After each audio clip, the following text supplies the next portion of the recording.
예, 이른바 안심번호 국민공천제가 전국에 큰 파문을 일으키고 있습니다. 청와대 김무성 대표가 정면 충돌 양상을 보이고 있는데요.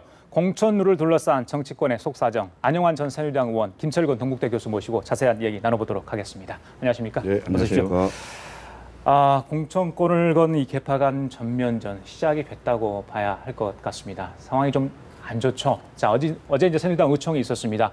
예상했던 대로 굉장히 난타전이 있었던 것으로 저희들이 알고 있는데 그 의총 이후에 김무성 대표가 기자들과 만나서 한 이야기가 있습니다. 그 내용 들어보시고 계속 이야기 좀 나눠보도록 하겠습니다. 예, 들려주시죠. 내가 사과했는지 물어보십시오. 그럼 안심번호를 포함해서 이제 원점에서 재검토한다 이렇게. 그렇습니다. 단 전제는 공정권 국민립도를 드린다.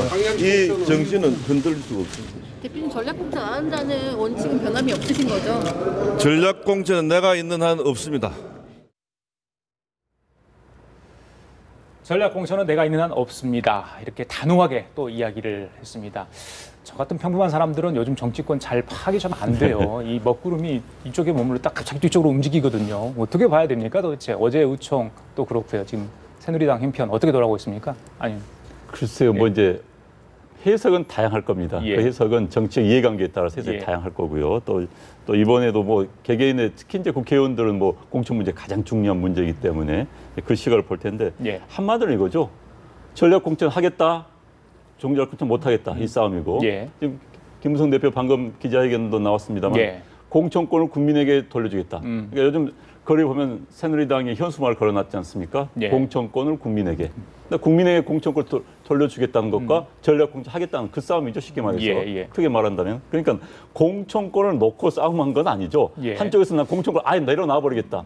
내가 당 대표지만은 난 공천 행사하지 않겠다. 난 내려놓겠다는 거고. 한쪽에서는 왜 그래? 나도 좀 공천 집을 좀 먹어야지. 예. 이 싸움입니다. 쉽게 말해서. 그래서 공천권을 놓고 싸우는 게 아니라 예. 공천을 한쪽 내려놓겠다는 것과 야, 그러지 마 좀 잡고 있자. 예. 이 싸움이죠. 그래서 예. 뭐 공천권의 싸움은 아니고 예. 물론 이제 여기에 대해서 해석은 각자 있을 수 있겠습니다만 어찌됐든 시대 추세, 시대 정신은 예. 공천권이 국민에게 특정 권력자 공천권을 행사한 시대는 아니었다라는 예. 그 시대 분위기와 맞물리기 때문에 예. 뭐 여야가 지금 뭐 각종 오픈 프라이머리니 뭐 야당에서 추진한 혁신안대로 뭐 전화 여론조사를 통해서 선거인들 보면 이런 이야기 나온 거 아니겠습니까? 그런데 거기에 반해서 공천을 행사하겠다는 측에서 제동을 건 그런 싸움이죠. 뭐. 예, 자, 김 교수님, 오늘 김무성 대표가 최고위원 회의, 지도부 회의하고 그다음에 국군의 날 기념식 또 오후에 있었던 부산 국제영화제 할 예정에 이제 부산을 내려갈 예정이었는데 모든 일정을 취소를 했습니다. 사실상 칩거에 들어간 건데 자 어제 한 얘기 때문에 확대 해석할 수밖에 없거든요. 어떻게 보십니까? 오늘 이렇게 일정을 취소한 것에 대해서는?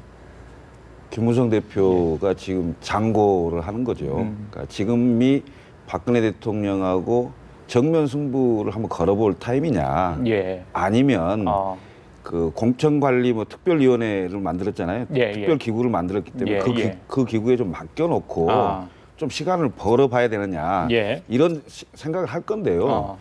제가 보기에는 이제 그 오픈 프라이머리를 들고 나왔잖아요. 방금 우리 안 의원님께서 말씀하셨듯이 시대의 흐름입니다. 그러니까 공천권을 국민에게 돌려주는 게 여야 그 대선 후보들이 전부 공약을 했고 박근혜 대통령도 공약했던 사안입니다. 이게 무슨 일이냐면 국민들이 각 정당 후보를 공천하게 된다면 국회의원들이 당 지도부나 개파 수장이나 권력자에게 줄 설 일이 없습니다. 그러면 당내 민주주의가 굉장히 당내 토론이 활발하게 될 수가 있고 국회 본회의에서도 당론 투표보다는 소신 투표가 훨씬 활발하게 이루어지는 대한민국 정치의 일대 대전환이 이루어지는 그런 제도입니다. 그런데 지금 미국식 오픈 프라이머리는 유권자가 직접 와서 예비선거처럼 투표를 하는 행위인데요.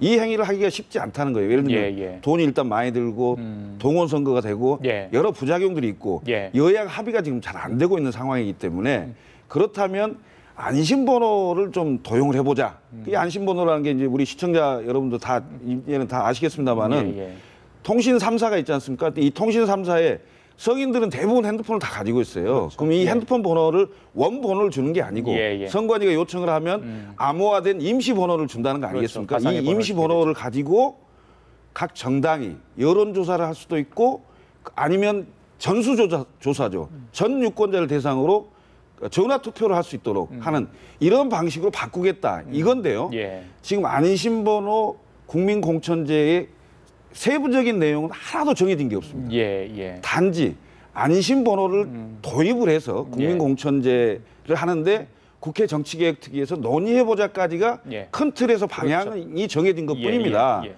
그런데 이런 걸 가지고 청와대가 외상회로 상당히 민감하고 예. 기민하고 적극적으로 예. 5가지 이유까지 되면서 예. 반대를 하고 나온 거죠. 예, 예. 근데 저는 이건 사실상의 권력 투쟁 양상이다. 내년 공천을 두고 예. 그 벌어지는 그 친박 청와대 대 예. 비박 김무성 대표 간에 예. 그야말로 비껴갈 수 없는 한판 승부를 벌일 수밖에 없는 거 아니냐. 그래요? 왜냐하면 지금 박근혜 대통령은 4년 차, 5년 차로 가면 후계 구도하고 임기 이후의 구도를 생각을 해야 되는 상황이고 예. 김무성 대표는 차기 대권을 또 그렇죠. 넘보는 그 이유를 생각해. 그러니까 이런 상황 예, 아닙니까? 예, 이런 예. 상황인데 여기서 오픈 프라이머리를 하게 되면 지금 현재 현역 의원들이 가장 유리합니다. 그렇죠. 그럼 예. 현재 지금 새누리당 의원들이 대거 다시 입성할 가능성이 높지 않겠습니까? 그러면 박근혜 대통령으로서는 국정운영 동력에 상당히 문제가 있을 수 있다고 생각하기 때문에 그래요. 본인을 전폭적으로 지지하는 예. 대구 경북서부터 시작해서 전폭적으로 지지하는 의원들을 새로 공천을 해야 되는데 예. 오픈 프라이머리를 하게 되면 예. 공천할 수 있는 방법이 없거든요. 알겠습니다. 그 저간에 깔린 이제 배경까지 잠깐 우리 김 교수께서 설명을 해주셨는데, 자 어제 이제 청와대가 말했던 자, 이 문제점, 국민 안심 그 번호에 대한 국민공천제 문제점이 뭔가 청와대 5가지 문제점을 지적을 했다는데 저희들이 좀 준비를 했습니다. 가장 이제 첫 번째로 꼽은 게 민심 왜곡 가능성입니다. 그리고 조직 선거, 그다음에 돈이 많이 든다, 세금 공천 될 거다, 또 전화 여론조사를 하기 때문에 현장성이 떨어진다, 뭐 이런 이야기, 그다음에 여당 내부 절차 밟지 않았다, 이런 게 이제 뭐 절속합의다 이런 얘기 아니겠습니까? 이 5가지 얘기를 했는데, 자 그중에 이제 뭐 한두 가지는 뭐 설득력이 있다 이런 이야기도 지금 들려오고 있습니다만 어제 청와대에서 제시한 부분에 대해서는 안 의원께서는 어떻게 보십니까? 그래서 이제 저도 뭐 공천 제도에 대해서는 저도 뭐 고민도 해보고 뭐 여당의 혁신위원회 간사를 하다 보니까 공부도 해봤습니다. 그런데 이제 기본적인 이야기는 공천 제도에 정답은 없습니다. 정답은 없습니다. 다 장점이 있으면 단점이 있는 거고요. 단 공천 제도를 그래도 결정해야 한다면 그 시대 정신, 그다음에 가장 부작용이 어떤 게 적은 것이 문제지 가장 좋은 걸 찾기는 쉽지가 않습니다. 그래서 이제 그런 측면에서 본다면은 여기서 이제 첫 번째부터 네 번째까지는 현재 정확히 안심번호 그 네이밍이 좀 잘못됐어요. 안심번호 공천제가 아닙니다. 안심번호는 극히 기술적인 부분입니다. 정확히 이야기하면은 휴대전화, 여론조사 공천제죠. 안심번호는 아주 기술적인 문제. 자꾸 안심번호 그렇죠, 공천제가 그게 아니에요. 그런데 이게 잘못된 거고요. 그러다 보니까 이제 안심번호가 좋지 않지 이건 전혀 차원이 다른 문제입니다. 이제 5가지에서 여당 내부 절차 밟지 않은 점은 일견 타당성이 있습니다. 그래요? 저 부분은 그래서 이제 근데 나머지 4개 부분은 한 공천 제도에 부각되는 단점들을 나타나는 부분은 굉장히 키우면 저게 보이는 겁니다. 자, 예를 들어 첫 번째 같은 경우 역선택 차단 민심배우면 어느 선거나 자 전략공천 자 이 4개 한마디로 모든 이 4개의 문제점을 제거할 수 있는 딱 하는 방법이 있습니다. 전략공천하면 문제 하나도 발생하지 않습니다. 그렇죠. 그런데 지금 전략공천을 하지 않으려다 보니까는 문제점이 하나 드러나는 거죠. 그런데 역선택 차단은 당원 투표로만 뽑든지 아니면은 전략공천 한다면 역선택이 없습니다. 그러나 국민의 뜻을 물어보는 것을 단 10%만 넣는다 하더라도 역선택은 나타날 수밖에 없습니다. 피할 수가 없어요. 그런데 새누리당 같은 경우는 보통 50대 50, 국민 여론 50, 당원 50이 일반적인 당론을 채택해요. 그렇다면 그 방법을 채택하더라도 역선택은 나타날 수밖에 없어요. 그래요? 그런데 이제 현재 여론조사를 할 때 지금 국민 여러분이 잘 모르시는 게 여야 대표가 합의를 할 때 역선택을 방지하기 위한 법안을 만들기로 합의를 했습니다. 그래서 역선택 방지하기 위한 법안을 만들기로 했어요. 그런데 이제 이렇게 하면 방지가 되는 것이죠. 예를 들어서 저한테 전화가 왔을 때 먼저 물어봅니다. 어느 당을 지지하느냐. 그래서 먼저 홍보가 되겠죠. 당신이 새정치연합을 지지한다고 하면은 새누리당은 묻지 않습니다. 또 새누리당 지지한다면 새정치연 묻지 않습니다. 그래서 거기서 갈라내서 방법은 있어요. 그래도 100% 역선택은 막을 수는 없는 그런 문제가 있습니다. 그다음에 이제 응답률 부분도 이런 게 있죠. 현재 청와대는 2%라고 했는데 평균적으로 ARS가 3에서 5%입니다. 응답은 낮아요. 그러나 아마 공천을 둘러싼 홍보가 다 됐다. 예. 만약 이번 주에 전화가 오는데 이것이 우리 지역의 어느 당의 공천자를 결정하는데 결정적이다. 라고 한다면은 응답률이 높아질 수밖에 없고 응답률 높이기 위해서 굉장히 많은 홍보를 할 겁니다. 알겠습니다. 자, 아니면 잠깐만요. 예. 자, 청와대에서 어떻게든 간에 문제점 5가지를 이제 제시를 하면서 지시를 하지 않았습니까? 그러다 보니까 이제 김무성 대표도 반발을 하고 있는 상황이고 오늘 이제 여러 일정을 다 취소를 한 상황입니다. 자, 이걸 사전에 지난달 28일 날 회동을 하기 전에 청와대에 이런 내용을 사전에 통보를 했다. 지금 그런 이야기가 지금 바로 속보로 떴거든요. 이게 통보도 했고요. 그다음에 합의가 됐을 때 합의문도 보냈다고 지금 속보에 다 나왔는데 그 얘기는 김무성 대표가 독단적으로 혼자 알아서 결정하는 뭐 이런 것은 아니었고 사전 상의가 있었다. 협의를 했다. 뭐 이런 뉘앙스인 것 같습니다. 근데 지금 청와대 저 얘기 중에 세금 공천이라는 얘기가 나오는데 사실은 지금까지 상향식 여론조사를 상당히 각 당이 했었어요. 그 각 당이 할 때 각각의 후보자가 n분의 1로 각자 부담을 했어요. 후보가 부담을 했지 저게 지금 어떤 식으로 한다는 것도 결정이 안 됐는데 세금 공천이라고 얘기한 것도 좀 문제가 있고요. 그다음에 이제 그 역선택 여러 가지 점들이 사실은 그 안심번호 제도하고 오픈 프라이머리라는 실제 미국식 제도하고 비교한 건지 어느 제도하고 비교해서 어떻게 다르다는 게 없어요. 알겠습니다. 일단 논란의 거리는 분명히 있어 보는데 이제 국민들의 관심은 아무래도 이 청와대, 그러니까 소위 말해서 현재 권력과 또 김무성 대표의 미래 권력 간의 어떤 갈등 관계가 어떻게 풀려 나갈 것인지. 지금 이제 오늘까지 참겠다 이런 얘기를 하지 않았습니까? 그게 어제 한 얘기입니다. 지금 그래서 집거를 했는데 과연 예전처럼 김무성 대표가 꼬리를 내릴지 아니면 더 강하게 나올지, 자, 그 부분이 가장 궁금한 내용 아니겠습니까? 아니면 글쎄, 잘 어떻게 글쎄 뭐 예측하기는 쉽지가 않지요. 부딪힌다면 결국 양쪽 다 뭐 상처를 입을 수밖에 없는. 상처를 입을 수 싸움이라는 게 뭐 상처 없이 완벽한 승리는 있을 수가 없습니다. 어느 싸움이든지 간에. 그런데 이제 자꾸 유승민 전 원내대표 이야기가 많이 나옵니다. 그렇죠. 뭐 그런 사례가 있었기 때문에. 사례대로 가지 않겠느냐. 이제 그때와는 좀 상황은 다른 부분이 있습니다. 물론 대통령은 정말 무서운 권력을 가지고 있습니다. 그렇기 때문에 김무성 대표 당시에 대통령이 이길 수 있겠느냐라는 이야기를 했다고 하죠. 그런데 상황이 그런 전선은 비슷하지만은 상황이 다른 것은 그 당시는 행정부와 국회와의 어떤 면에서 싸움 자체 명분 있는 싸움이었습니다. 그래서 행정부 국회가 잘못된 입법으로 행정부의 권한을 흔들 수 있는 위헌의 소지가 있다는 어떤 측면에서 논리가 있었죠. 그래서 이제 이번은 상당히 나의 어떤 측면에서는 이익이랄까요. 뭐 이런 싸움으로 국민들 비치고 있습니다. 그렇기 때문에 명분에서는 그 당시에 좀 상황이 틀린 상황이 돼버렸습니다. 그래서 과거처럼 일방적으로 하거나 또 과거처럼 어떻게 하는 그런 형태는 아니다. 현재 싸움의 내용 자체가. 그렇기 때문에 물론 이제 뭐 싸움을 할지 안 할지 또 대응의 수위가 어느 정도 저도 잘 모르겠습니다. 그렇지만 약간 질은 틀리다. 이런 상황은 말씀드릴 수 있겠습니다. 일단 공천제도 특별기구를 어제 띄웠기 때문에 완충 기구가 생긴 거예요.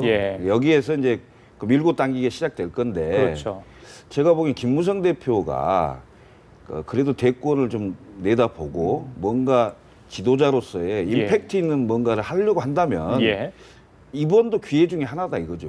그러니까 지금 3번째 아닙니까? 상하이 개헌 발언에서 한번 물러서고 유승민 대표를 안고 가려다가 대통령 편들었고 그다음에 이번에 지금 오픈 프라이머리 정치 생명을 걸고 하겠다는 이 3번째 아닌데 여기서도 당내 그 제도를 그러니까 특별기구를 만들어서 거기서 논의한 걸 받아들이는 식으로 물러날 가능성이 있는 건지 우리가 역대 그 대권 후보로서 자리를 매김할 때 특히 박근혜 대통령 같은 경우가 이명박 대통령 3년 차에 국회 본회의장에서 당시 박근혜 의원이 세종시 문제를 가지고 반대합니다. 정부 안에 대해서 반대를 하고 결국 부결을 시켜버리거든요. 그러면서 여권 내에 다음은 박근혜다. 뭐 이런 것들이 딱 생겼거든요.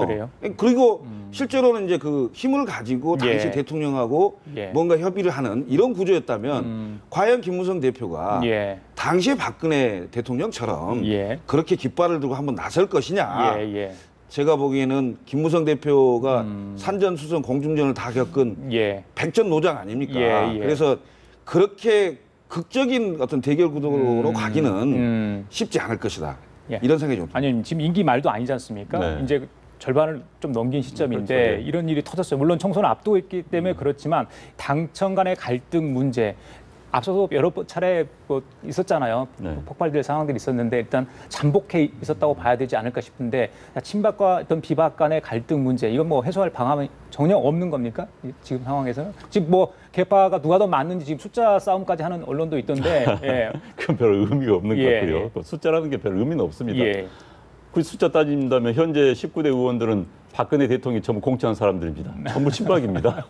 그렇기 때문에 예. 뭐 친박 비박이라는 별 의미는 없는 것 같고요. 예. 그래서 일단 이제 새로 만들어지게 될 뭐 공천제도 무슨 위원회인가요? 그 위원회가 어떻게 구성이 되고 또 어떻게 결정을 할 건지가 이제 관심이 될 것 같습니다. 방금 이야기 나온 것처럼 이제 완충 장치 역할을 할 수도 있고 또 거기서 엄청난 이른바 대결이 벌어질 수도 있겠죠. 그러나 저는 그 위원회가 만들어졌기 때문에 그런데 위원회에서 이야기를 하면 함정이 많이 나올 수밖에 없습니다. 거기서 특정이 자기의 이익을 내세운다가는 언론으로부터 두들겨 맞습니다. 그렇죠. 그렇기 때문에 거기서 하면 전 어느 정도 함정이 물론 절충안이 나오지 않을까 싶습니다. 그래요. 자, 어제 이런 가운데 그 야당에서는 지금 조금은 새누리당보다는 덜 복잡한 모양새를 좀 보여주고 있는 상황 아니겠습니까? 김한길 의원하고요, 저기 안철수 의원이 만났다고 합니다. 물론 이렇게 좀 어수선한 상황인데 야당도 지금 사실은 여러 가지 갈등이 지금 잠재져 있는 상황 아니겠습니까? 자, 두 사람의 만남은 또 저희들 어떻게 좀 해석을 해야 됩니까? 김한길 전 대표의 행보에 조금 눈여겨봐야 될 것 같습니다. 그래, 어떤 점을 말씀하십니까? 그러니까 김한길 전 대표가 최근에 이제 국정감사 기간이고 통해통이기 때문에 외국을 나가고 뭐 이런 상황이었지만 1년에 그 중앙위원회, 혁신위원회 안 내놓고 그다음에 험지로 나가라 뭐 이런 것들이 많았지 않습니까? 전직 대표들은 이런 상황에서 김한길 대표가 별로 움직임은 없었어요. 근데 최근에 안철수 전 대표를 만나고 박영선 전 대표를 만나고 정세균 전 대표를 만나고 이런 그 문재인 대표로부터 약간 거리감이 있는 사람들을 두루 만나고 있고요. 밖에 있는 천정배 의원, 그다음에 탈당을 한 박주선 의원 이런 분들까지 두루두루 만나고 있다 이 말입니다. 그러니까 이 흐름이 지금 문재인 대표 체제로 과연 총선과 대선을 치를 수 있겠느냐. 가까이 총선에 지금 뭐 이제 여의도에서 여러 얘기가 있습니다만 내일 선거를 한다면 새누리당이 200석 이상이 될 것이다. 또는 새정치민주연합이 100석이 안 될 것이다. 이런 게 거의 지배적인 얘기인데요. 지금 나오고 있는 얘기가. 그렇습니다. 지배적인 얘기인데 문재인 대표는 나는 마이웨이 하겠다. 내 식대로 가겠다. 이렇게 하고 있는 상황 아닙니까? 이런 상황에서 그러면 총선에 승리할 수 있는 또 총선에 그러니까 대선에 이길 수 있는 이런 정당으로 새정치민주연합이 탈바꿈되기는 사실상 어렵다라는 판단을 하고 있는 거죠. 그러면 밖에 신당을 추진하고 있는 세력과 뭔가 같이 기회를 같이 하고 있는 게 아니냐. 그런 흐름 중에 하나로 그 김한길 전 대표가 안철수 전 대표를 만나서 지금 당내 혁신안 3가지 안철수 대표가 얘기했지 않습니까? 이런 얘기들을 가지고 그게 만약에 안 됐을 때는 어떻게 할 거냐. 뭐 이런 얘기까지도 같이 얘기가 충분히 됐지 않았을까. 이런 생각이 좀 듭니다. 김한길 대표의 위상에 이제 한번 생각해 볼 필요가 있습니다. 현재 새정치연합 내 비노 세력은 다 갈라져 있습니다. 뭐 호남 세력, 뭐 동교동 세력, 안철수 이러는데 실질적으로 본인이 영향력을 행사할 수 있고 그다음에 그런 기획력이 있는 사람은 많지가 않아요. 그런데 저는 김한길 대표가 그중에 대표적인 사람이라고 보고 그래서 저는 여야권 인사들 그런 이야기 들었습니다. 실질적인 비노 그룹의 감독인데 그동안 감독이 등장을 하지 않았었다. 그래서 선수들만 시켰었다. 그런데 그게 별로 뭐 제대로 이루어지지 않았다. 그래서 그동안 또 감독이 검찰 조사 때문에 굉장히 좀 운신의 폭이 좁았죠. 그래서 감독이 드디어 이제 등장한 것이다. 그래서 비노 그룹을 조정하고 사실 김한길 대표는 기획력이 굉장히 뛰어난 사람입니다. 청와대에서부터 시작해서 또 정당에서 대표도 했기 때문에 그래서 아마 큰 틀에서 보면서 야당을 판을 재조정하는 판을 다시 짜는 그런 움직임을 하고 있지 않은가 하는 생각입니다. 왜냐하면 지금 김한길 대표와 문재인 대표의 김한길 대표가 그동안 내던진 말을 고려해 본다면 이미 다시 뭉치기에는 그 선을 넘어선 그런 관계가 아닌가 하는 생각이 듭니다. 그래서 김한길 대표가 지금 뭔가 큰 틀에서의 정당의 지형 자체를 흔드는 그런 생각을 가지고 그런 기획을 하고 있지 않나 하는 생각이 듭니다. 그래요. 알겠습니다. 자, 오늘 말씀 여기까지 듣도록 하겠습니다. 지금까지 안형환 전 의원, 김철근 교수였습니다. 감사합니다.